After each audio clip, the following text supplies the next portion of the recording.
جوخ بالکل ودرېږه د خپل ښځې سره چې تاسو سره په کلونو ژوند تیر کړی او د هغې سره په محبت کې تا قسمه قسم قربانیانې مو ورکړي او هغې هم ستا دپاره قربانیانې ورکړي دا ښځې چې تا سره بالکل جوخ ته ودرېږي نه تا ته ګوري نه ته ګوري نو بیا د دوی دپاره ځان داسې مه خاورې کوه چې بس آخرت ته لاړ شي او ختم شي د دوی دپاره څه کوه خو دا دی چې خپل ځان پکې یاد ساته نور پې هم ډېر آیتونه راوړي خو دغه کافي او ځکه مؤلف رحمه الله والآیات فی الباب کثیرة جدا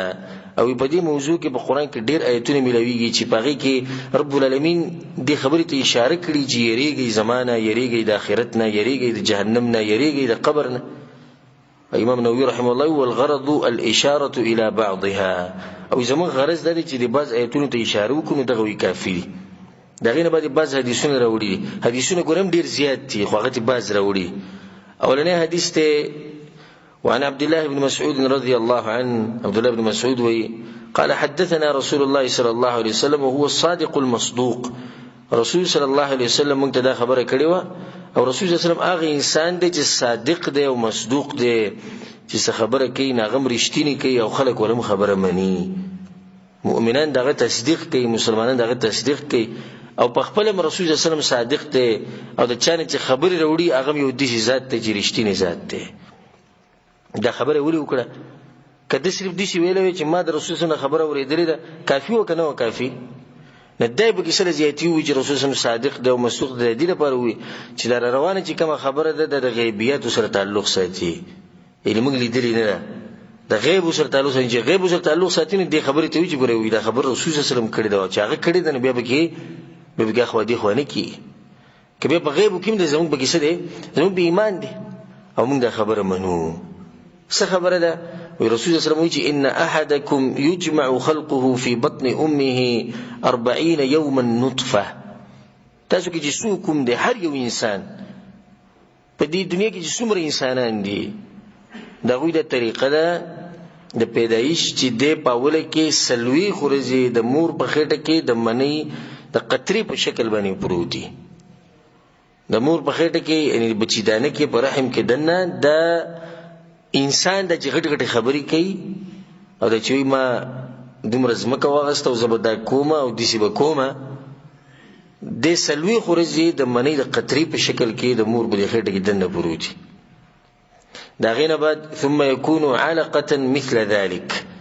نو بیا څلوېښت ورځې د دې منۍ د قطرې نه بیا وینه جوړه شي وینه نو بیا د وینه پرتې په دغه ځای کې د وینې یو چم پروت دی د وینه چې جام شي را جمع شي دغه شان د وینه پرتې څلوېښت ورځې مثل ذلک ثم يكون مضغة مثل ذلك بیا د هغې نه بعد څلوېښت ورځې د غوښې به یو چم پروت دی د دې وینې نه څه جوړ شي غوښه ترې جوړه شي نطفه بیا وینه بیا غوښه نو دا ټولې څو ورځې شوې 6 ورځې شوې یو سل 120 ورځې شوې او څو میاشتې شوې 4 میاشتې شوې ثم يرسل الملك بیا الله په دې ملائکو کې یو ملک راولېږي دا ملائک چې د رب العالمین داسې مخلوق دی چې بس الله مقرر کړي دي په کارونو باندې او دا داسې مخلوق دی چې رب العالمین د دوی په باره کې وایي چې دوی چېرته د الله نافرماني نه کوي دوی د الله نافرماني چېرته هم نه کوي او په دوی کې الله سبحانه وتعالی شهوت هم نه دی اچولی صرف د رب العالمین بندګي کوي خالص فقط نه بعض ملائک الله په دې کار باندې مقرر کړي دي نو په دې ملائکو کې یو ملک راشي فینفخ فیه الروح نو په ده کې سا واچوي په دې ماشوم کې دننه سا واچوي روح سا ته وایي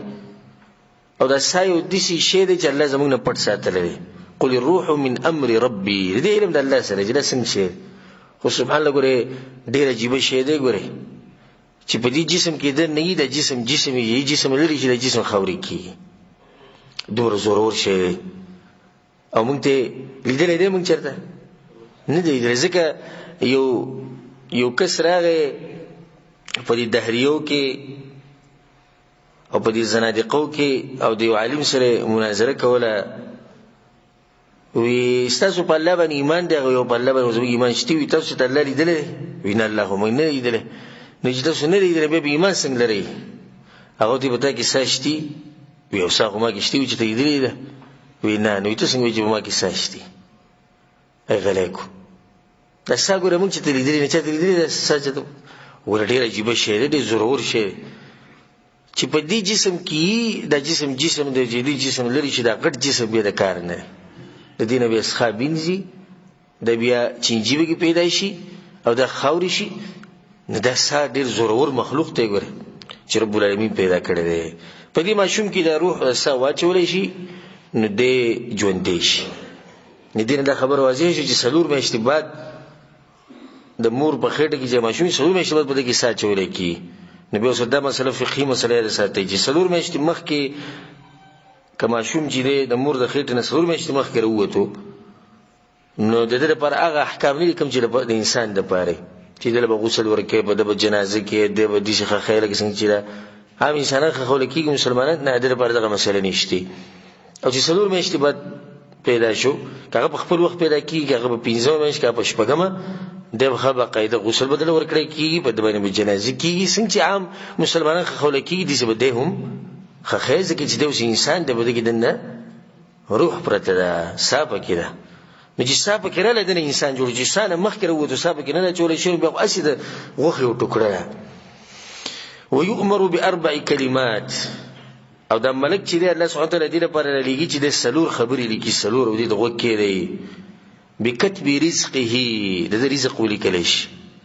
چې دې په دې دنیا کې رزق دومره خوري بس او ځکه حدیث کې راځي رسول الله صلی الله علیه وسلم وی دا هغه پوری یو انسان نشي مړ کېدی چې سو پوری د رزق نه خورل کم چې د دې لپاره الله لیکي چې دا رزق د ختم شي د دنیا نه چې دا نه ختم شوی کنه او د ټول دنیا راځي چې دا سره مړ کېدی نشي مړ کول او دې ډیر واقعیت مخې ته راغلي وی وکړي وی نه ډزه لګیدل خو وسله اوس خروغه مرته ګرځي او ابل وی دي چې دړې نه کوزیده د خپل خو د مړ شو خبر ټول د رزق ده اکه چې د ګولو لګیدل مړ نه شو رزق پاتې دی بل رزق نو بس سیده باندې جوړ شو دی یو خبره دمو سره دا خبره یاد ساتي ګوره د کوم خلکو چې عقیده کمزوري په رزق په غریبانو مړ شو سم د لوګي نه مړ شو د غریبۍ نه مړ شو او سحر شو ما خام شو د ریالونو او ډالرو په سوچ کې چې پیسې به څنګه ډیریږي او څنګه به کمی او څنګه به چې نه بنگلي جوړو څنګه پلانې شي جوړو هغه ته دا وایم چې د رزق لیکل شوی دی په لیکل شوی شي په ځان موجنه صحیح د اسباب لټاوه خو د اسباب خو دومره ملټاو چې په اسبابو کې د نار سیر شي دین د نه ير شي اولاد نه ير شي او په دې شي به چې هغه سره